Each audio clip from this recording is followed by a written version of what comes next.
Boa tarde a todas as pessoas presentes e as que nos acompanham pelo YouTube. Muito bem-vindos.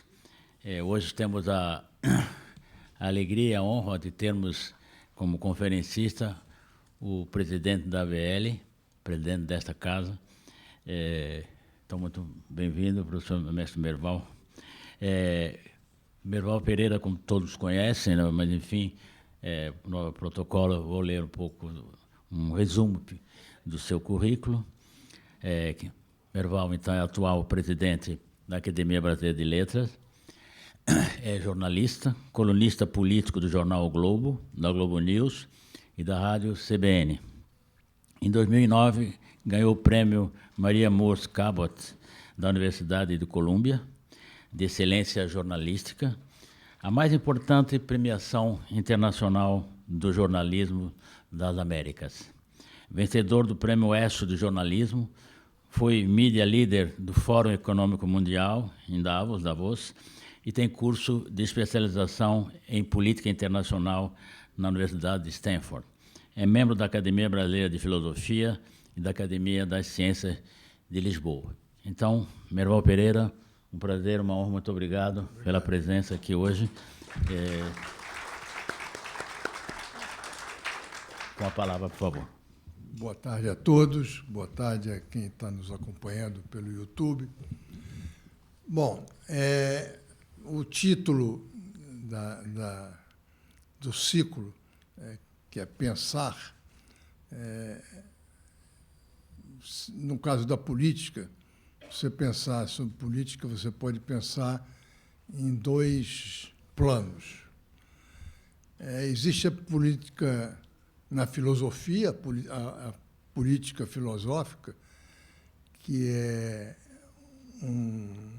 de onde vem a palavra política, que é derivada do grego políticos, que designa os cidadãos que vivem nas cidades, nas polis. De maneira geral, a política trata não dos políticos profissionais apenas, mas dos políticos como cidadãos, os cidadãos como políticos, né? Os deveres comuns, a necessidade de, em todo lugar, onde tem mais de uma pessoa, mais de duas pessoas, há necessidade de impor limites, impor regras de convivência. E a política, de maneira geral, é exatamente isso. É a maneira de um conjunto de cidadãos conviver pacificamente e produtivamente. A origem da política remonta à vida coletiva, portanto.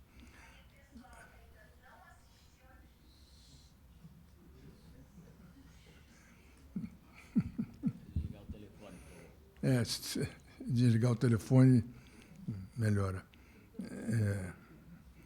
O filósofo grego Aristóteles definiu o ser humano como um animal político, um animal gregário, que busca a vida em comunidade, porque suas necessidades materiais e emocionais só podem ser satisfeitas pela convivência com outras pessoas.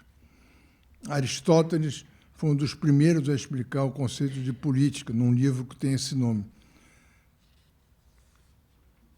E ele trata a política como um instrumento para a felicidade dos cidadãos. O governo, por isso, deve ser justo e as leis obedecidas. Atualmente, a Hannah Arendt tem uma visão um pouco distinta.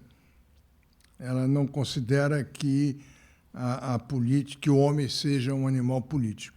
Ela acha que a política nasce justamente dessa interação entre os homens, e não é um produto natural do homem. A política, diz ela, baseia-se no fato da pluralidade dos pensamentos. A liberdade é o fim objetivo da política. A política baseia-se no fato da pluralidade e, portanto, deve organizar e regular o convívio de diferentes, não de iguais. Arendt acentua que a política surge não no homem, mas sim entre os homens, que a liberdade e a espontaneidade dos diferentes homens são pressupostos necessários para o surgimento de um espaço em que é possível tratar a política como um instrumento da liberdade do homem. Essa é uma diferença da política, da filosofia da política como filosofia e da política como a vida real, né? Eu acho que a gente tem que lembrar que todas essas teses sobre a política, elas acabam esbarrando na vida real, mas desde sempre, desde a Roma Antiga, desde sempre, a política como filosofia, como ideia, nem sempre corresponde à prática política. E há explicações para isso. Uma das explicações mais interessantes e mais conhecidas é a do Weber, que diz que a ética da convicção é o conjunto de normas e valores que orientam o comportamento do político na sua esfera privada. Já a ética da responsabilidade representa o conjunto de normas e valores que orientam a decisão do político a partir de sua posição como governante ou legislador, de sua responsabilidade. Então, essa é uma das explicações para que a política como teoria não corresponda normalmente à realidade, embora seja possivelmente o objetivo da política seja mais próximo do conceito da teoria do que a prática obriga a essa tal da ética da responsabilidade, que às vezes, muitas vezes, faz com que o governante ou a autoridade tome decisões ou tenha atitudes que podem ser até reprováveis, podem ser justificadas. É difícil, em certas situações, você condenar um político ou uma autoridade por uma decisão que você considera errada, mas também essa ética da responsabilidade passa a ser também uma possibilidade de o político enganar o seu eleitorado, enganar o seu público, né? A política como realidade, a política com a vida como ela é, né? Agora a gente está vendo aí esse escândalo das americanas, que tinha uma contabilidade que era apresentada como oficial e tinha uma contabilidade que era descrita, identificada como a vida como ela é, que era outra coisa, não tinha nada a ver com os números oficiais, né? Mas a vida como ela desde sempre, não corresponde à filosofia, à teoria de trazer felicidade para o cidadão, de o bem comum, buscar o bem comum. Se você pegar o livro de um historiador alemão, Karl Wilhelm Weber, A Campanha Eleitoral na Roma Antiga, a gente vê logo que a assistência recíproca já era um fato. A rede de amigos ativos na política constituía-se, no contexto da campanha eleitoral romana, um elemento de capital importância. Era importante, diz o historiador alemão, mobilizar velhos aliados, cobrar a gratidão por um benefício concedido, cercar-se de amigos ativos na política que tiveram apoio em situações análogas e, se possível, exibir a simpatia. Apoiadores célebres, prestigiados, que possam fornecer referências sobre a sua capacidade como candidato. Sucesso gera sucesso, um slogan válido até para a campanha eleitoral romana. Quanto mais numerosos e prestigiados eram os apoiadores, tanto mais provável que as pessoas simples seguissem esse modelo. Até mesmo os vizinhos tinham um papel importante nas campanhas eleitorais. O depoimento dos vizinhos sobre as qualidades do candidato era mais importante, às vezes, que o de apoiadores anônimos, pois supostamente conheciam os hábitos dos candidatos e viviam o seu dia a dia. Era muito comum que as inscrições nas paredes afirmassem que os vizinhos apoiavam este ou aquele candidato. Até mesmo existia um pequeno manual da campanha eleitoral, atribuído a Quinto Túlio Cicerone, para orientar seu irmão mais velho, o grande orador Marcos Túlio, que foi eleito cônsul em 63 a.C. O manual determinava duas regras fundamentais: tornar-se o mais popular possível, dar a impressão de ser simpático, cercar-se do maior número possível de apoiadores e aliados e fazer com que os eleitores soubessem disso. Um conselho básico: não dizer nunca não ao eleitor. Prometer tudo a todos. Se não der para ganhar tempo sem responder, adocicar a resposta negativa com palavras gentis e compreensíveis. Indispensável, embora discutível do ponto de vista ético, disse Cicerone, era a fusão em um só indivíduo do homem bom e o hábil contendor. Ele definia assim com brutal franqueza: a primeira é a característica de um homem honesto, a segunda, o de um bom candidato. O livro toma por base eleições em Pompeia, sobretudo a mania do que chamamos hoje de grafites. As paredes dos edifícios do chamado mundo romano eram completamente cobertas por mensagens eleitorais, completamente sem conteúdos ou mensagens programáticas, mas ressaltando a personalidade dos candidatos e seus temperamentos, menos suas ideias políticas. O poeta Giovenale é citado ao lamentar esse estado de coisas. Panem et circenses. O povo romano não deseja outra coisa e, em troca, deixa que tirem seus direitos políticos. Não havia ainda agências publicitárias, e as mensagens que apareciam nas paredes das cidades eram geralmente escritas por voluntários arrebanhados pelos candidatos. Mas já havia, naquela época, pintores e vários trabalhadores especializados em campanhas eleitorais, que às vezes trabalhavam em time, que incluía, inclusive, escritores. Nada diferente do que acontece hoje. O termo clientelismo, por exemplo, veio da Roma Antiga, onde os aristocratas, para se elegerem ao Senado, tinham como clientes os plebeus, dos quais compravam votos a troco de pão e moradia. Nascia o clientelismo. Depois, para conter a revolta dos mesmos plebeus, começaram a dar pão e circo. Bom,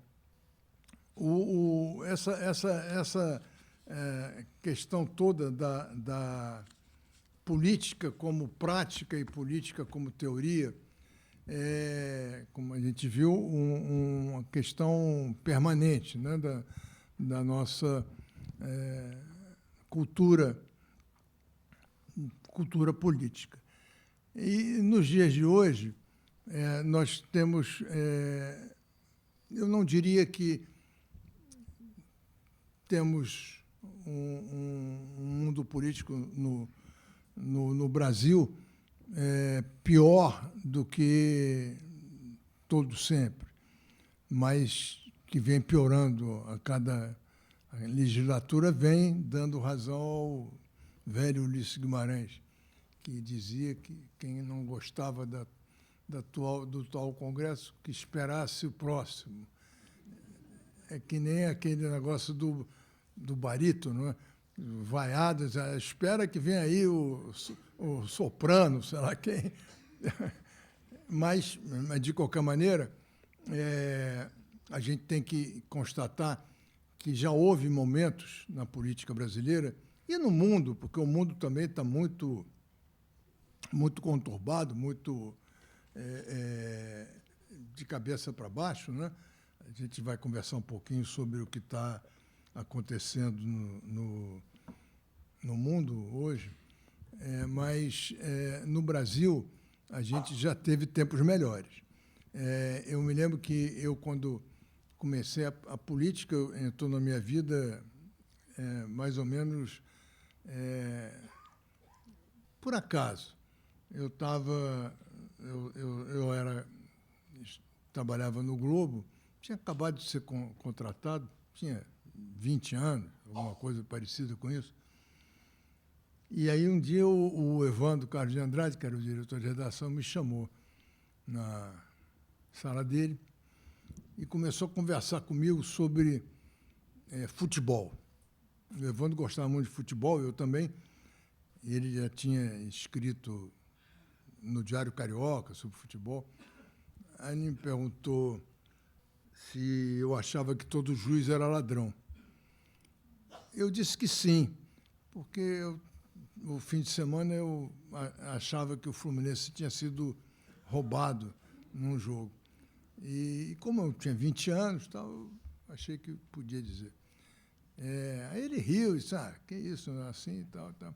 Ele disse assim, eu queria falar com você o seguinte, eu queria botar você para trabalhar no futebol.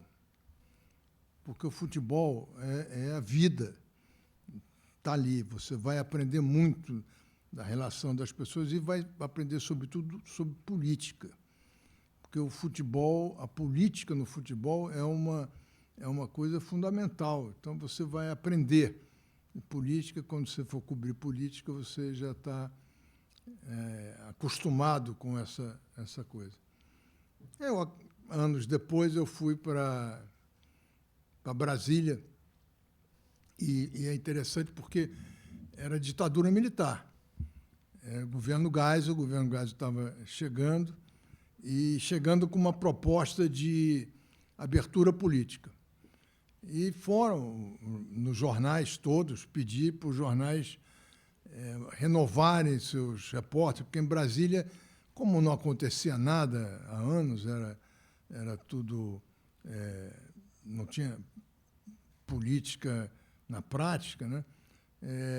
Os correspondentes, os repórteres do Palácio Planalto eram muito acostumados com aquele marasmo, eram já mais antigos.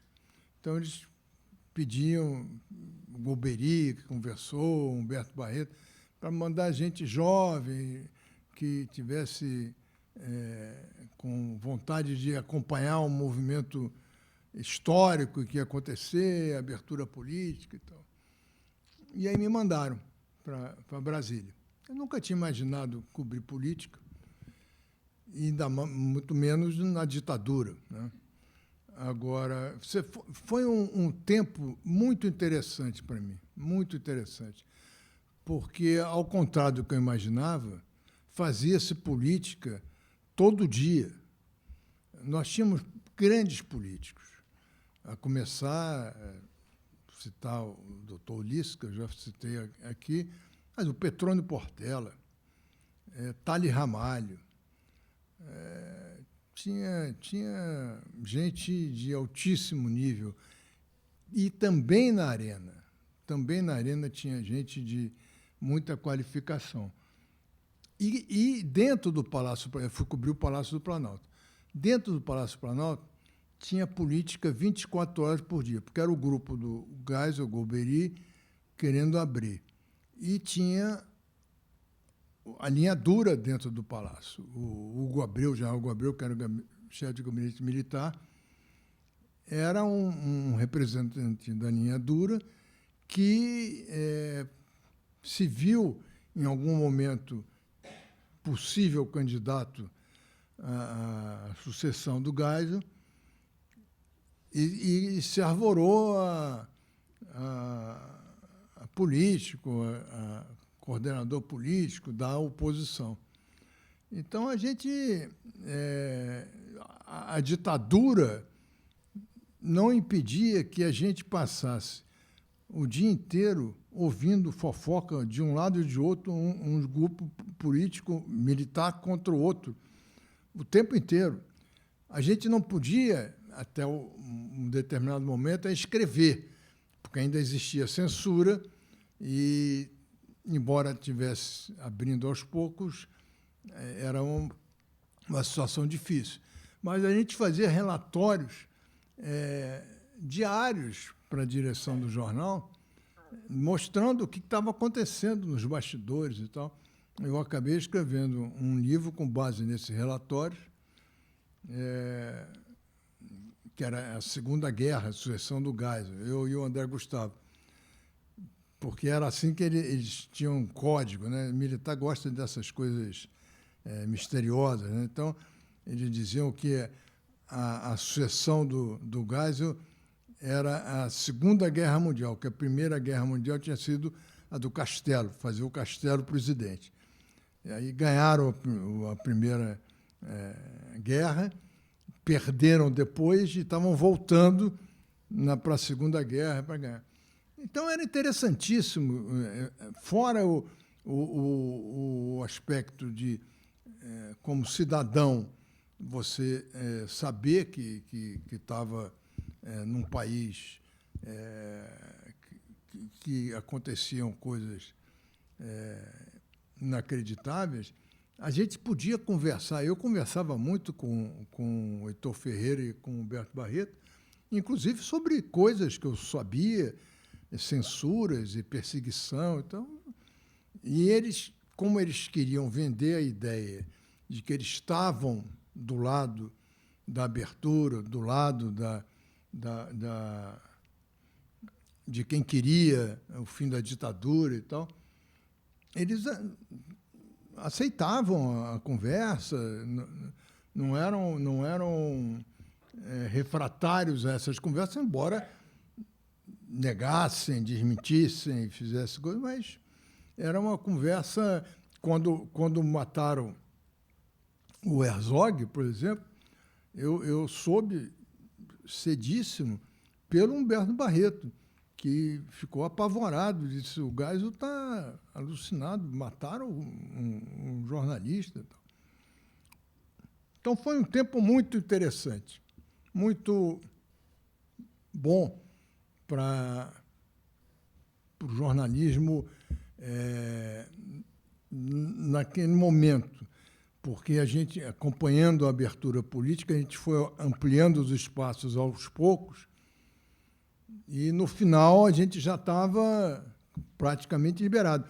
O livro que eu escrevi com o André Gustavo ainda tinha problemas, porque eu não sei se vocês lembram, o Corte Silva tinha como assessor de imprensa o Carlos Chagas, que era um grande jornalista na época, e quando o Corte Silva teve o problema de saúde e tal, o Chagas voltou para o Globo e escreveu uma série de artigos sobre 113 dias de angústia, alguma coisa assim. E era contando todos os bastidores da doença do Costa Silva até... E o Globo publicou uma série de reportagens. Os militares ficaram enlouquecidos e exigiram do Dr. Roberto que publicasse uma série com a versão oficial. Então, teve um jornalista que assumiu, foi contatado pelos militares, então assumiu essa tarefa e publicou uma série desmentindo coisas. Aí eu, quando escrevi esse livro, o André Gustavo era editor do Jornal de Brasília e eu era chefe da sucursal do Globo, em Brasília. E eu tinha uma coluna dominical no Jornal de Brasília. E aí a gente publicou e combinou de publicar ao mesmo tempo no Globo e no Jornal de Brasília. E aí eu avisei ao Evandro e disse, olha, vou te mandar, está pronto, a gente vai começar a publicar dia tal, queria te submeter. E aí eu mandei para ele foi conversar com o doutor Roberto. O doutor Roberto disse assim, eu só publico isso depois da eleição, depois que o que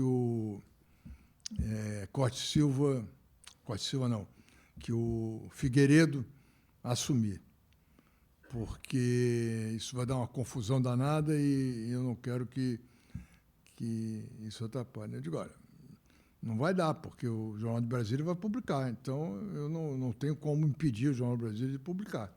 Então, aí saiu no Jornal de Brasília, a confusão danada, o Armando Falcão queria me demitir, mas, afinal, saímos, contornamos lá o caso com o doutor Roberto, e aí a gente ganhou o Prêmio ESSO. Aí começou tudo de novo. E ganhou o Prêmio ESSO, como é que vai fazer? O Globo vai comemorar, não vai comemorar e tal. Bom, então, para vocês terem uma ideia de como foi fértil aquele momento de abertura política, de acompanhar a abertura política até o final. Então, a política, para mim, é uma coisa que entrou na minha vida mais ou menos por acaso, não era um projeto meu, não era uma coisa que eu planejasse, mas virou uma coisa importante na minha vida e minha vida profissional foi por esse caminho, né? E aí eu me lembro que a gente tinha, nesse momento, homens formidáveis que negociavam política, faziam política 24 horas com os ditadores, com os militares, e conseguiam avanços, e conseguiam fazer acordos políticos que levassem a uma abertura. É claro que o governo estava com essa disposição, mas era um governo também militar. A gente viu hoje, nos relatos do Hélio Gaspari, nos arquivos do Hélio Gaspari, a gente vê hoje comentários. Houve um podcast da CBN muito interessante, com a voz do Geisel, a voz dos personagens na época, e há uma gravação do Geisel dizendo: esse negócio de matar é muito chato, mas não tem jeito, tem que fazer. Então, é claro que era um governo que não era um governo democrático, era um governo que, quando precisava, fechou o Congresso, quando achou que precisava, fechou o Congresso e tomou medidas violentíssimas, né? Mas era o país em movimento, é o nosso país, é a nossa história, né? Não tem muito jeito. E aí você tinha formidáveis políticos que resistiram à ditadura de dentro do Congresso e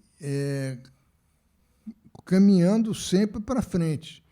Você tinha, do governo, você veja, o Sarney, que fez um governo, nosso confrade aqui da academia, que fez um governo que foi o garantidor da democracia no país, né? Na retomada do governo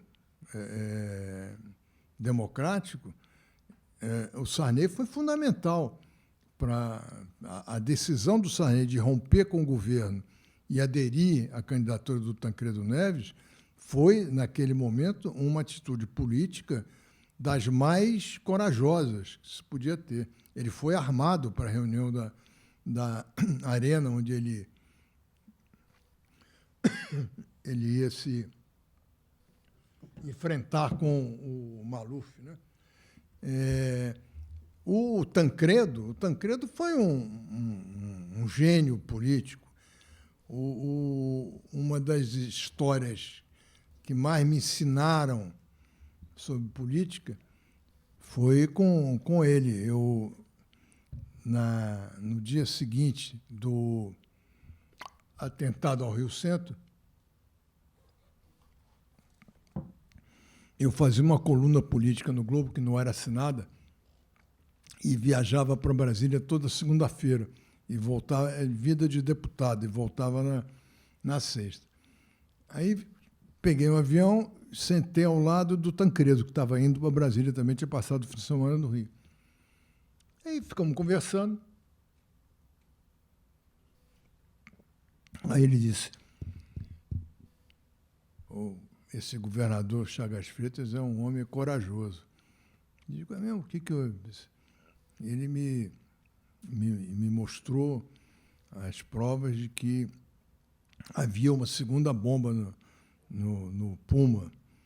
E isso vai acabar com a tese dos militares e tal. E ele não mandou esconder, não. Ele foi. Muito bem. A conversa seguiu. Eu cheguei em Brasília e liguei para o Globo no Rio e disse: ó, tem uma bomba aqui. Uma bomba.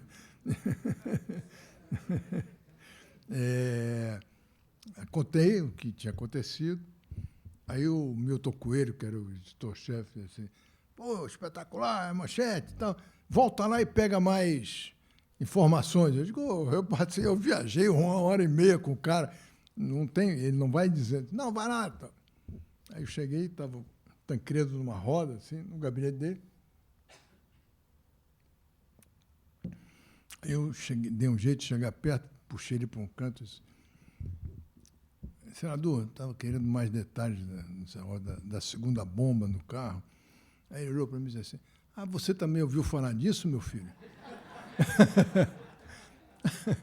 Aí eu fui-me embora e aprendi. Aprendi muita coisa de política.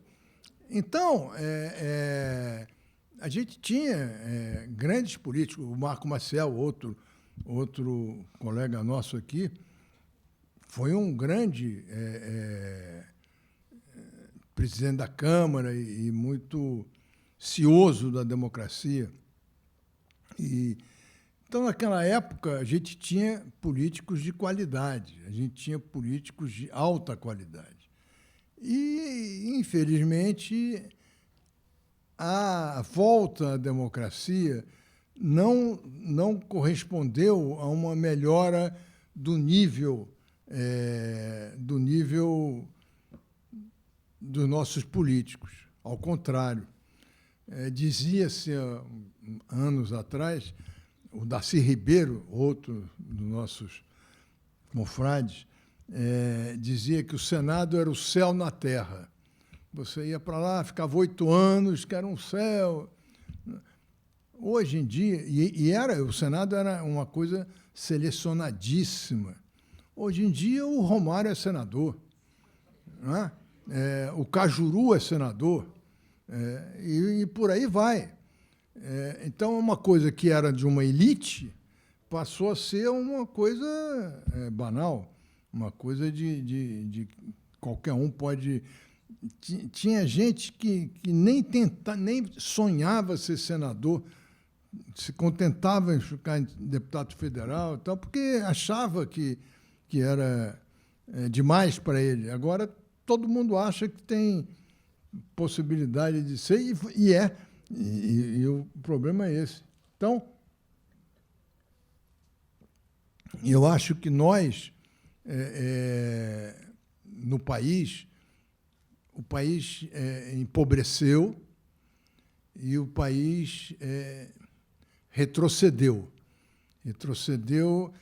E aí também nós estamos num momento muito difícil no mundo, né? A democracia está sendo colocada em xeque em vários lugares do mundo. em lugares que a gente nunca imaginou. A França, por exemplo, a gente teve agora esse sinal de que a extrema-direita está crescendo e está forçando os limites. A direita democrática é uma coisa, a extrema-direita é outra. Aqui no Brasil, a gente passou anos sem ter direita. Ninguém era de direita. O máximo que o cara conseguia dizer que era de centro. Mas de direita não tinha, não existia.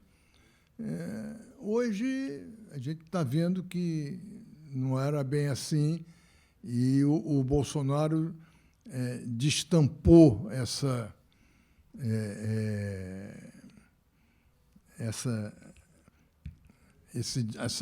direita, essa visão da política como uma ação. É quase que nem o Clausewitz, que dizia que a política era guerra em outra dimensão, né? A guerra era a política. Não, a política, a guerra era guerra em outra dimensão. E o Freud discordou dele, dizendo que era o contrário. Freud criticou a filosofia de Clausewitz, segundo quem a guerra era a continuação da política em outros termos. Para Freud, a política era a continuação da guerra em outros termos. Mas hoje em dia nós estamos mais perto dessa definição do Freud, porque a política virou uma guerra. Virou uma guerra e uma guerra de facções que não tem nada a ver com partido político. Tem a ver com líderes carismáticos, populistas, que se aproveitam das dificuldades da sociedade, dos problemas da sociedade, para assumirem o poder. Então, eu acho que a política no Brasil e no mundo está com dificuldades, porque a democracia, a política representativa, não está encontrando mais meios de atender às necessidades da sociedade. E meios, coisas básicas, quer dizer, o preço da alimentação. Aqui no Brasil, por exemplo, você tem uma pobreza grande, você tem vários mecanismos sociais para aplainar amenizar essa necessidade. Tem Bolsa Família, tem vários outros mecanismos desses, mas o preço do alimento, por exemplo, não adianta você ter uma inflação baixa, teoricamente, 4%, tal, se o preço da comida sobe 10%. E aí não tem jeito. Quem não tem como se proteger vai em busca de uma solução mágica, que é o que oferecem os populistas de direita e de esquerda, que estão em voga no mundo todo. Na França, houve, neste fim de semana, um grande avanço da política com P maiúsculo, que foi a junção da esquerda com o centro do Macron para derrotar a extrema-direita. Agora nós vamos ver a segunda parte dessa história, que é como é que eles vão conseguir montar um governo minimamente viável. Vai ser complicado, mas, de qualquer maneira, eu discordo de quem diz que o Macron foi derrotado, porque, na verdade, ele se recuperou do primeiro turno para o segundo de uma maneira formidável, com essa decisão de se unir à esquerda, e a esquerda teve uma maturidade fenomenal. A esquerda foi quem mais... Eles fizeram um acordo de desistência de candidaturas em distritos em que estavam disputando com a extrema-direita, e a esquerda foi quem mais abriu mão de candidatos para permitir o avanço do centro e derrotar a extrema-direita. Então, eu acho que foi um exemplo muito claro de que a política, quando é feita visando o bem comum, ela melhora o país, melhora o mundo, né? Na Inglaterra, a mesma coisa. O Partido Trabalhista voltou ao poder depois de dar uma guinada para o centro, depois de tirar os extremos.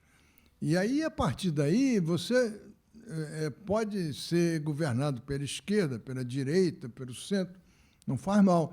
O que não pode é permitir que o extremismo ameace a democracia.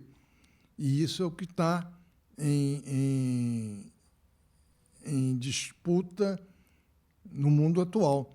O mundo está buscando uma saída que a política representativa não está dando resposta. A China, por exemplo, a China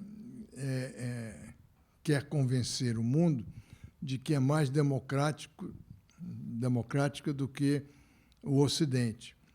E eles têm toda uma tese de que, para chegar no Politburo, para chegar na última etapa da burocracia estatal, todo mundo passa por experiências de gestão no interior, nos distritos, e só quem tem já capacidade testada de gestão chega no Politburo e, ao ser selecionado, já representa a nata da sociedade chinesa, que galgou vários degraus até chegar lá. É uma maneira simples de uma ditadura querer dizer que é mais democrática que a democracia, né? Que os países ocidentais democráticos. Mas só mostra que o jeito que o mundo está montado está sendo confrontado pela realidade. Havia uma tese, por exemplo, que a China ia acabar virando uma democracia porque no capitalismo não convive com a ditadura. Está sendo provado que não é bem assim. O capitalismo de Estado foi inventado exatamente para conviver, para essa convivência dar certo. Então, a gente vai ter que aguentar aí esses anos de incertezas. O mundo está muito dividido, mas com a certeza de que a política é a única saída. A política é a solução mais, embora não seja perfeita, mais viável para organizar uma sociedade, a democracia na política, para organizar uma sociedade e para representá-la condignamente. Agora, às vezes a gente falha, né? E vamos ver se a gente consegue, em algum momento, retomar o rumo correto que esse país já teve em tempos idos. Muito obrigado.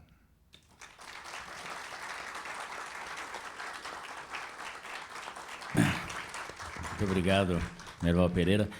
Se você me permitir, nesses 5 minutinhos que nos restam, eu anotei, então, quer dizer, o sistema representativo atual não atende às necessidades da sociedade. A pergunta é, quer dizer, como a democracia, então, pode se defender, quer dizer, com esse crescimento, você citou a extrema-direita, movimentos que não dão muita importância à democracia, quer dizer, eu diria movimentos antidemocráticos, como a democracia pode se defender desses movimentos? Esse é o nosso problema atual no mundo, né? O populismo de direita e de esquerda está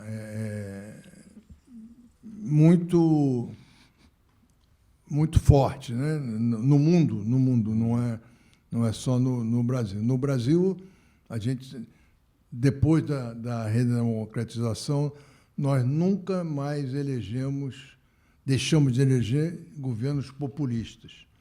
Nunca. Aí, quando eu digo isso, o pessoal tucano, meus amigos, ficam revoltados.